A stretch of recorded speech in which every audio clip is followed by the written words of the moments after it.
இவர்தான் நம்ம சிதம்பரம். சாதாரண மிடில் கிளாஸ் மனிதர். பொங்கல் ஊருக்கு போகணும்.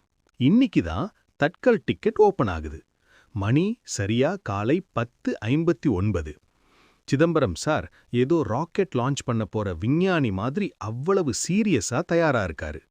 கண்ணாடிய தொடச்சு போட்டுக்கிட்டு ஸ்கிரீனை கண்ணிமைக்காம பார்க்கறாரு. பக்கத்துல ஃபோன் இருக்கு. அதுல அந்த முக்கியமான ஓடிபி வரணும். மணி 11 ஆச்சு. வேகமா டைப் பண்றாரு. அந்த கேப்சா கோட் வேற புரியல. அது கியூவா இல்ல ஓவான்னு குழம்பி ஒரு வழியா டைப் பண்ணி என்டர் தட்டினா கம்ப்யூட்டர் சுத்துது சுத்துது சுத்துது. கடைசியில திரையில வந்தது வெயிட்டிங் லிஸ்ட் 180. சிதம்பரம் மனசுல நினைக்கிறாரு, அட பாவிகளா, நான் கண்ணாடிய கழட்டி வைக்கிறதுக்குள்ள எவன்டா எல்லா டிக்கெட்டையும் புக் பண்ணது?